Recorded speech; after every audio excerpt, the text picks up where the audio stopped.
On Earth, liquids are all around us, even inside of us. But our world is not like others. When we look at the stars and planets of our vast cosmos, liquids are actually very rare. And when we do find liquids, they flow in strange ways on bizarre worlds. It's an environment where nothing that we can build here on Earth could withstand that for more than a fraction of a second. New discoveries are forever changing what we know about the churning, bubbling matter of our liquid universe.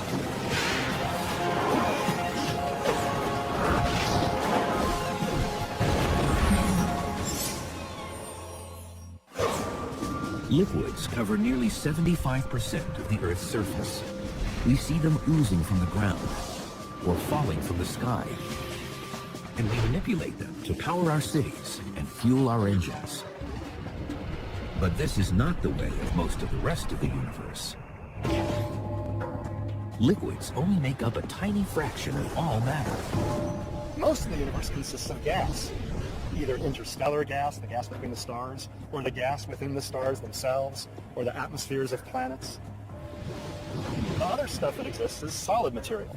Planets are made out of solid material, but there's really very little liquid. And it's exactly what's most rare in the universe that seems to be the most important. If there were no liquids in the universe, I actually doubt that there would be life, at least life as we know it here on Earth. Looking in other planetary systems, there may be other forms of life that don't use liquidity, fluidity in some way, but right now it's difficult to imagine how that would work. So where in the universe do we find liquids? And what does it take for them to exist at all? Only in certain special locations where the temperatures and the pressures are just right do you get liquids.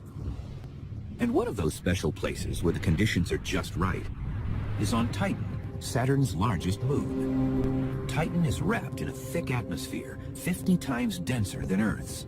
But underneath the hazy orange sky, dimly lit by a distant sun and dominated by a stunning view of Saturn, lakes glisten. If we had a webcam on Titan and we were just looking out on the scenery, you could think you were on Earth, unless there was a thermometer in the image and you saw that the temperature was hundreds of degrees below zero. A cruel 290 degrees below zero, to be exact. And the liquid isn't water, but rather methane. When we think about the worlds of our solar system, there's only two worlds that have liquids at their surface. Low-density flowing liquids that could form lakes. And that's Earth with water, and Titan with methane.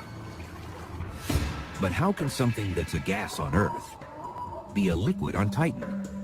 Titan is certainly not quite Earth, and the biggest difference is really the temperature. Titan is so much further away from the sun that it receives very little energy, and that makes it a very, very cold world. And that means that the same elements that we have on the Earth behave very differently on Titan. You could imagine a scene like this on Titan. But the liquid that's lapping up on the shore is liquid methane, clear, liquid, maybe a very tiny gentle breeze like the one we're feeling here today, with just tiny waves coming up. And the whitest stuff that makes the shore is water ice. It's literally frozen water, as hard as rock. So when we think of rock and water, Titan think of water ice as the rock and liquid methane as the liquid. Clearly, at such a low temperature, liquid water turns into solid ice. But which state any type of matter takes, liquid, solid, or gas, has to do with how the individual molecules, its building blocks, are interacting. It's a bit like how a flock of sheep will respond differently to different conditions. These sheep can be thought of as individual atoms or molecules, like molecules of water. And just like molecules of water, they can be in different states. For example, right now they're kind of clustered together. They're not moving around very much. They're penned in. That's like solid water, ice. In a solid, the molecules are really penned in by their nearest neighbors. They're not allowed to move much at all. When water boils and steams into a vapor, it changes phases from liquid to gas. In a gas, the constituent particles, the atoms or molecules, are all wandering around in a kind of chaotic way. And they tend to move faster if the temperature is higher. And sheep wandering around in a wide open field, free to wander every which way they want, they won't necessarily stay together. They might go off in one direction or the other. That's like a gaseous state of sheep. They're far from one another, but there's a lot of space between them, their motions are unconstrained. But liquid, like water, is magic. It's a state of matter in limbo, somewhere between the rigid structures of a solid and the random scatter of a gas. In a liquid, the atoms or molecules are somewhat constrained by their neighbors. They might pass each other up a little bit, but they tend to flow together. When sheep are in a flock, kind of constrained by the herders and flowing along from one place to another, that can be thought of as a liquid. They can pass each other up a little bit, but they're basically not wandering too far away from their nearest neighbors. They're all going together. They're all going with the flow, so to speak. On Titan, the frigid temperatures keep methane molecules stuck together in a liquid form. They're moving like sheep in a flock.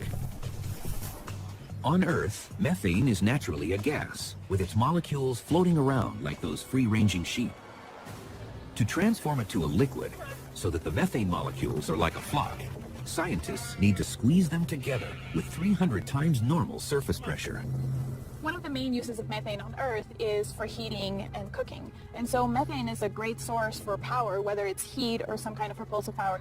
Liquid methane is such a great source of power that NASA is testing it as a potential new rocket fuel. Currently, spacecraft launch into orbit on the backs of fuel tanks filled with liquid hydrogen. Because it's lighter and denser than liquid hydrogen, launches burning methane could be cheaper. And like liquid hydrogen, liquid methane combusts readily because of the presence of oxygen. But on Titan, because the atmosphere lacks oxygen, methane isn't flammable. So Earth has nitrogen and oxygen, Titan has nitrogen and methane. And it's curious that these are the only two worlds in the solar system that have nitrogen as their dominant gas in the atmosphere. So in that sense, Titan is our sister world. Oxygen would be a dangerous explosive gas on Titan because it's surrounded by methane, the same way that methane is a dangerous explosive gas on Earth because we're surrounded by oxygen. On Titan, the liquid methane collects in pools, some as large as the Great Lakes. The lake country on Titan is the northern polar regions. Enormous number of lakes. We see one lake in the south. We don't really understand why all the lakes moved north and left one behind in the south. Why aren't there more lakes in the south? A recent discovery may have provided an important clue. In August 2009, researchers detected a sudden appearance of storm clouds around Titan's equator. This could mean that liquid methane mimics the water cycle on Earth, where water evaporates from lakes in one area and then rains to form lakes in another. In the desert landscapes of Earth, you have occasional cloudbursts where it rains very hard and the water rushes through the dry valleys. But the vast majority of Titan is sort of a methane desert. And when it does rain, it's a real cloudburst and you have a huge flow of the surface. So we actually think that in terms of the ability of methane to erode and carve channels and valleys on Titan, it would be very similar to the ability of water to carve valleys on the Earth. One reason lakes are cooling in the north could be because that region is experiencing a very long rainy season. It takes 30 years for Saturn to go around the sun. So a year on Titan, 4 seasons on Titan takes 30 years. Each season is about 7 years long. We think that there might be, during the spring or the fall, you get increased rainfall, which means that whatever hemisphere has that season, actually you have a lot of lakes forming. But methane rains down differently than water, thanks to Titan's thick atmosphere and low gravity. Think of big drops, twice the size of raindrops on Earth, falling at a much slower speed, bump, bump, bump, but they'd be freezing cold, very, very cold if they hit your skin. But liquid methane is not liquid water. And anyone who would dare dive into a methane lake would be in for a nasty surprise. It's a rare find in our universe. A world, not Earth, that is home to a liquid. From a distance, Titan's methane lakes seem so familiar and inviting. But this is truly an alien place. First, the temperature of Titan's lakes is hundreds of degrees below zero. And assuming you could survive the cold, swimming in a methane lake would be a shocking experience. For a totally unexpected reason. The density of liquid methane is much less than water. So you would be heavy in that, you would sink. I weigh 200 pounds. In water, my effective weight is very close to 0. In liquid methane, my effective weight would be 80 pounds. So imagine trying to tread water in a lake or a swimming pool with an 80-pound weight belt tied to you. That's going to be hard. That's what it'd be like trying to swim in a lake in Titan. Methane is so clear, divers might feel as though they were looking through liquid air. That's not the case in most water lakes. But water's opacity isn't just due to pollution. It's also the result of a natural characteristic of water, which turns out to be vital for life on Earth. This picture is water.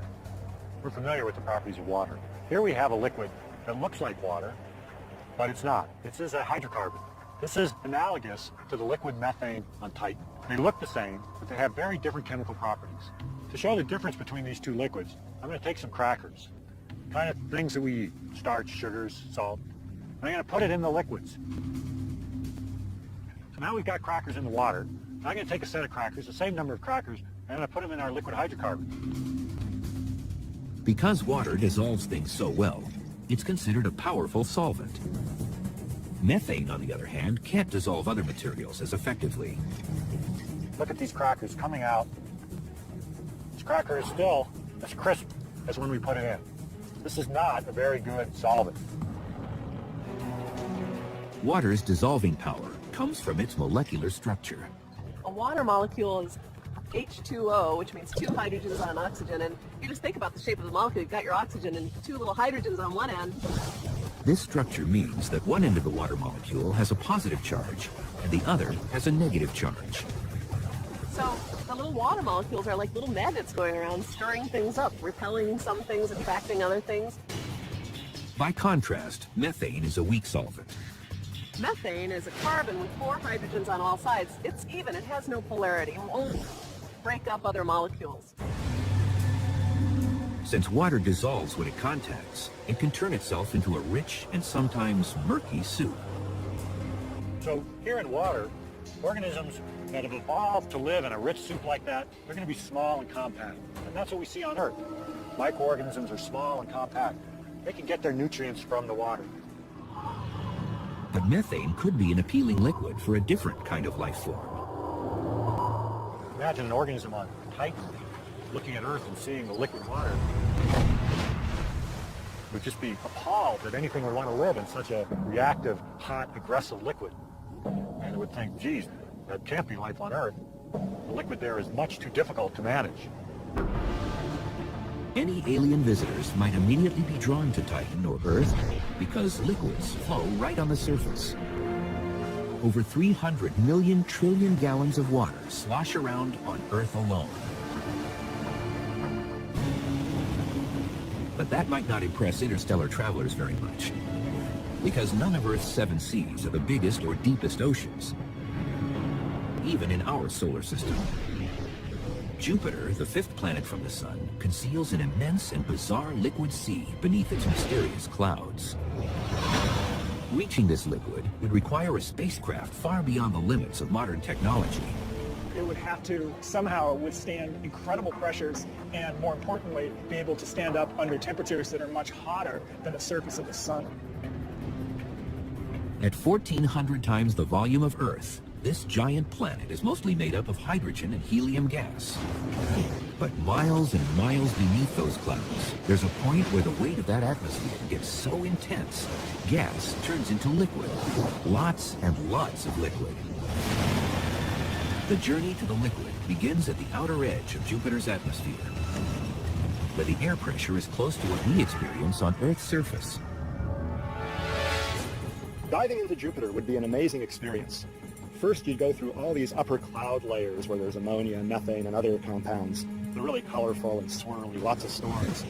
The explosion of color indicates a strange brew of chemicals mixed in the hydrogen and helium. Because there's a lot of different sulfur compounds in the atmosphere of Jupiter. So as you fall down through the upper layers of Jupiter, you would have the smell of rotten eggs. So a trip to Jupiter starts off in an unpleasant way. Just like passengers on a commercial jet descending from high altitudes, passengers on a spacecraft descending into Jupiter's atmosphere would feel pressure on their ears. If you go deeper into the interior of a planet, the densities become higher, the pressures become higher, the gas is more compressed. That's similar to what we have here on Earth. Way up in our atmosphere, the densities and pressures are low. As you go farther down, they increase. After descending for 13,000 miles, it's dark because sunlight can't penetrate through so much matter. At last, the darkness lifts. Light streaming from Jupiter's ocean lies just below. You don't splash down into the sort of the liquid ocean of Jupiter in the same way that you splash down on Earth. It's much more like you're going through a steam that becomes denser and denser and denser until it's indistinguishable from a very, very hot liquid. The liquid is hydrogen. This steamy sea, stretching from horizon to horizon, is what passes for the surface of Jupiter. It may seem unthinkable, but this liquid hydrogen ocean is floating above another, even more bizarre liquid below it. Liquids aren't easy to find on worlds outside of our own. They often take forms we can't imagine on Earth. And that's the case with Jupiter's hydrogen ocean. Strange as it may seem, the most abundant liquid in the universe is liquid hydrogen. Now, in fact, in some ways, that's not so strange. Hydrogen is by far the most abundant element in the universe. In most places in the universe, hydrogen molecules are moving randomly about as a gas, like those sheep grazing in open space. But the conditions inside Jupiter don't let them roam so freely. The difference between the different states really has to do with how closely the molecules are crushed together, if you will. On Earth, we see liquids form from gases when we leave out a glass of ice water. As warm air comes in contact with the surface of the cool glass, the drop in temperature saps the energy of the air molecules, bringing them closer together and forming a liquid.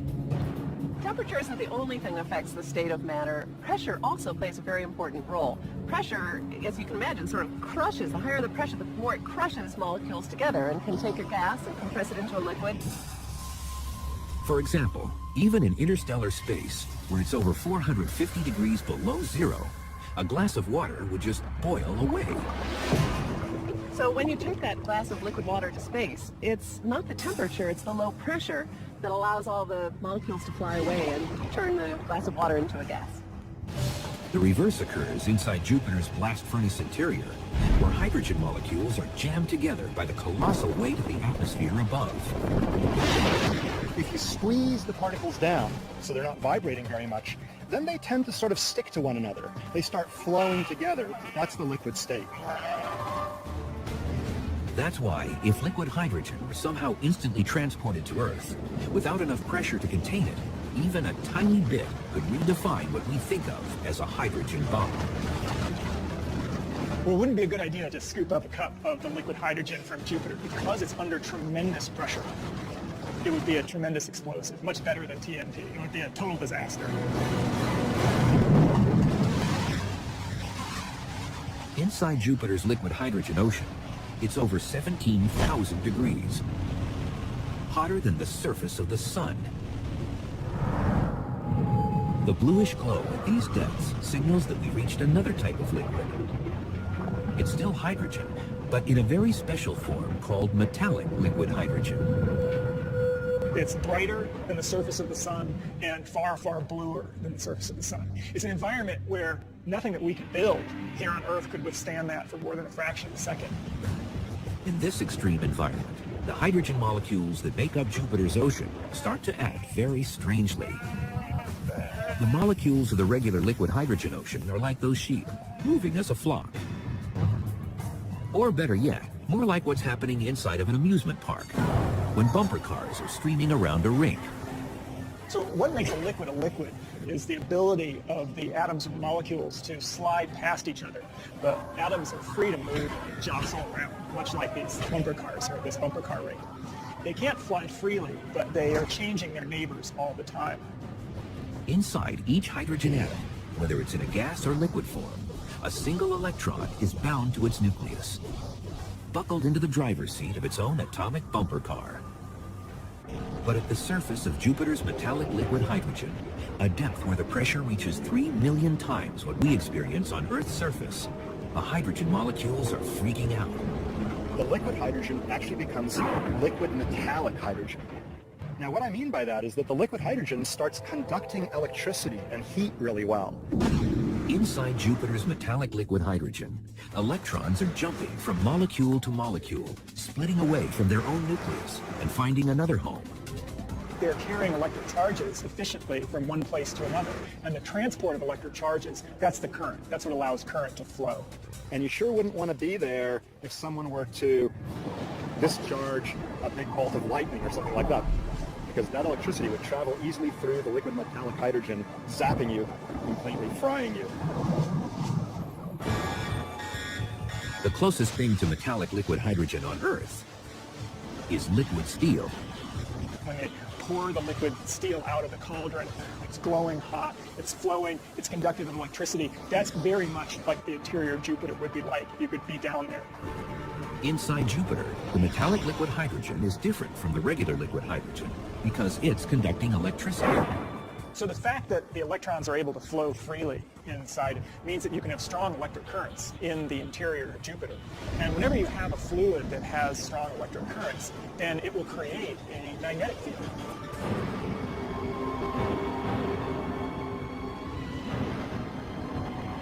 For over 4 million miles of space in each direction, Jupiter's magnetic field scoops up and deflects charged particles that naturally course through our solar system.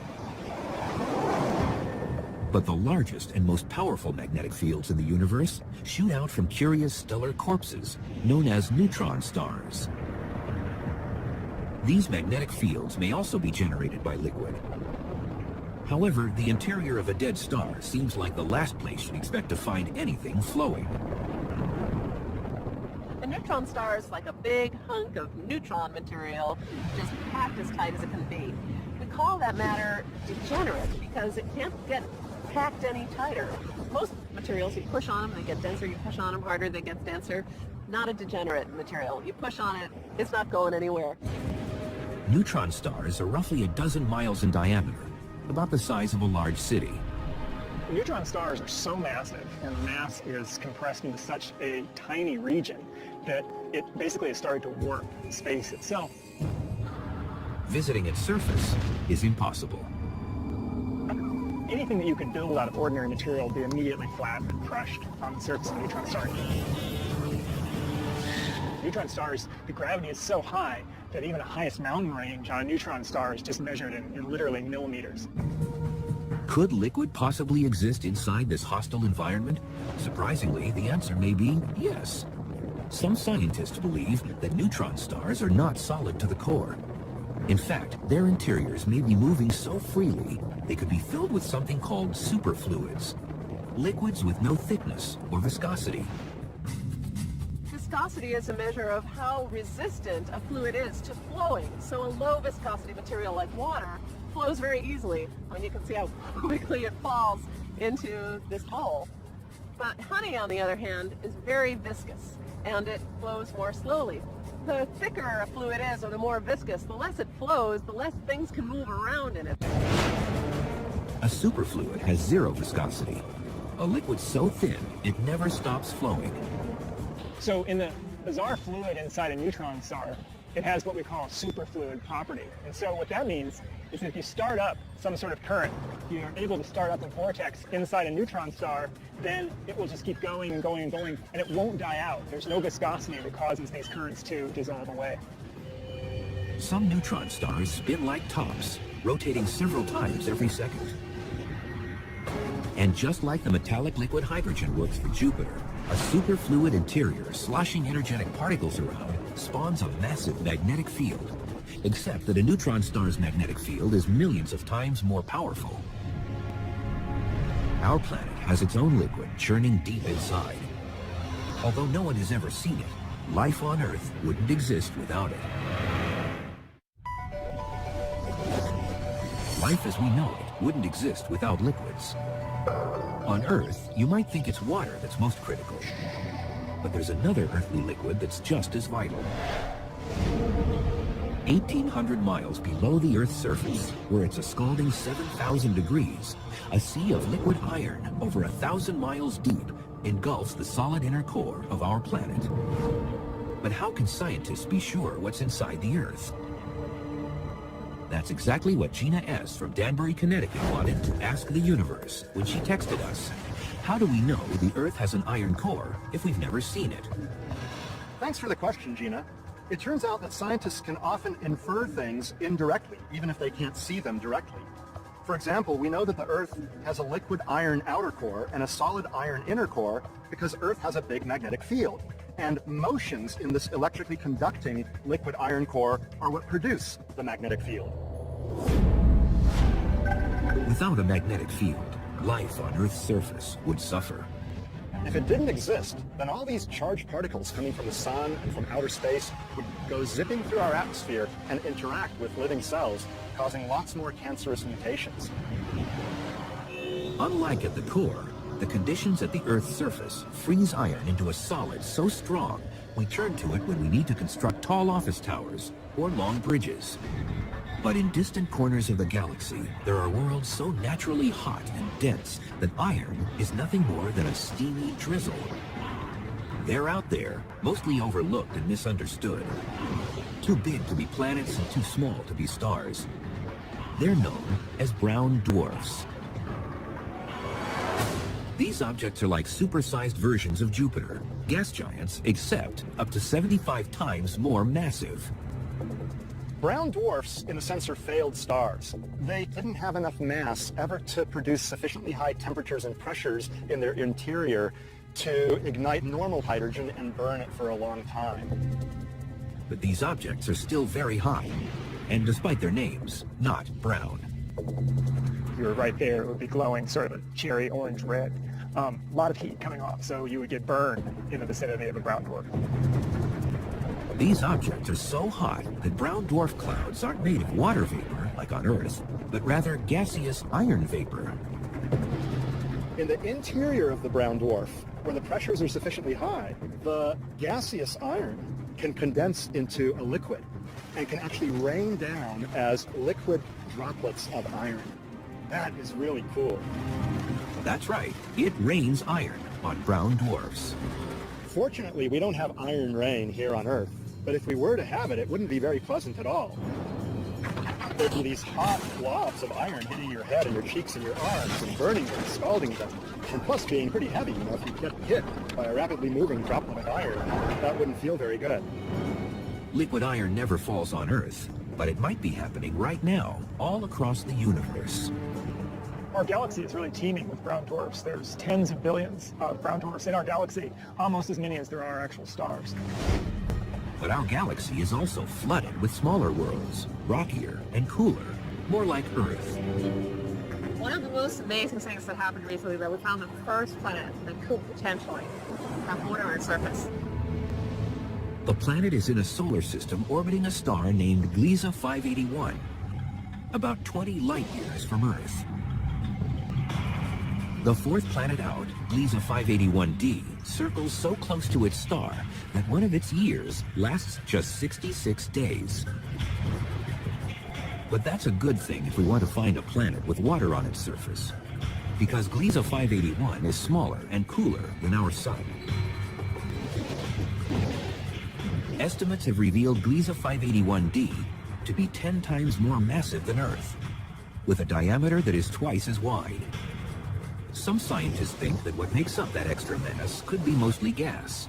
That means Gliese 581d could resemble the gas giants of our solar system, like Jupiter, Saturn, Uranus, and Neptune. Lots of gas, very little liquid. But others believe that Gliese 581d is different, more like Earth. Think 10 times Earth's mass. You can make up by just piling rocky material together. So just make it something that we call a super Earth. It could be a mini Neptune too. The jury is still out. But it's the first one that could be like Earth, just bigger. At 10 times Earth's mass, this exoplanet may turn out to be a water world, covered in a very deep ocean. Gliese 581D's tight orbit means its parent star's gravity keeps the same side of the planet facing the star. That means half of the planet never goes dark. So basically, whenever you look up at the moon, you see the same side of the moon. That would happen to a planet that close to the star. The far side of this planet never feels the warmth of sunlight, leaving it potentially covered in ice. If you think about that, there should be extremely strong winds from the hot to the cold side. Wind creates waves, even on Earth, whenever gusts of air push and pull at the water's surface. If Gliese 581D really is a water world, then there's no land to break up the waves. You have waves mile high that keep going and keep going for miles. So if you like surfing, that's definitely where you want to be. There might be a hard surface underneath this super ocean, but it's unlike anything we know on Earth. It's a state of solid water known as Ice 7. Instead of sheep or bumper cars, let's imagine water molecules as individual aluminum cans dumped into a container. At typical Earth temperatures and pressures, they interact and move together as a liquid. When they freeze, water molecules lock together into solid ice. It's a molecular structure of water that scientists refer to as Ice 1. Now, Ice 1, the one that you and me are actually used to, this is just because it doesn't have much energy left to move, because it gets so cold. The massive ocean of a water world would be hundreds and hundreds of miles deep. Just like on Earth, the deeper the water, the greater the pressure. If the pressure is great enough, something funny happens to water. It turns solid, into a kind of hot ice. If you raise the pressure of a liquid, you can generally turn it into a solid because you're squeezing the atoms and molecules so close together that they feel penned in. They can't move past one another. They can't flow. Higher pressures can create a variety of solid ices with internal structures different from frozen ice, or Ice 1. The difference between anything like Ice 1, 2, 3, 4, 5, 6, 7, we think it goes to 10, but it could go any further, is actually the pressure. The difference between what we used to, Ice 1, and the other ices is that on the other ices, there are pressures that actually act on these cans. On a planet this big, the water pressure can reach levels millions of times what we experience anywhere on Earth. That means Ice 7 could be forming underneath the oceans on Gliese 581D. Diving down there, water, 70% of your body would actually become ice. So probably not the best option. So for now, right now, technology-wise, we probably have nothing that can go down and explore it. But if we're just looking for liquid water, we don't have to travel outside our own solar system. We have a neighbor that has more water than all the oceans of Earth combined. In a universe of liquids, Jupiter's moon Europa appears to be an unlikely place to find some. It's an Arctic wasteland, sheathed in water ice and riddled with cracks. It's like looking down on ice floes in the Arctic or Antarctic. See cracks that have been just offset from one another and suggesting that the surface is kind of floating around on top of a liquid underneath. And it's not just a splash of water either. Beneath a layer of ice 60 miles thick lies an ocean 60 miles deep. That's deep. That's a lot of drilling you would need to do if you're going to go ice fishing on Europa. Smaller than our moon and nearly 3 times farther away from the sun. As tiny Europa orbits, it passes through Jupiter's magnetic field. But it's another mighty Jovian force that keeps a world so far from the sun from being frozen solid. It gets energy from the gravitational tug of Jupiter. Jupiter is very massive, and it pulls tides on Europa much the way the moon pulls tides on Earth. Jupiter's gravity teams with the tugging and shoving of the other satellites in nearby orbit to mash and stretch Europa. The resulting friction heats and melts the moon's interior. What's left, ground up inside Europa, is salt water. It's mainly H2O, plain old water, but dissolved in it are salts and other materials, just like our ocean has salts and minerals and things dissolved in them. The best analogy for the water on Europa would be water from the Dead Sea in Israel, where you have a very, very high concentration of salt. Not a good place to get your bottled water from. Liquids can turn up in the most unexpected places, and none may be more surprising than a recently discovered liquid nearly as old as time itself. 14 billion years ago, the universe began as an infinitesimally small point when it erupted in a cosmic explosion known as the Big Bang. It rushed outward, expanding and expanding, exotic particles and gases cooling and coalescing into stars, then solar systems and galaxies.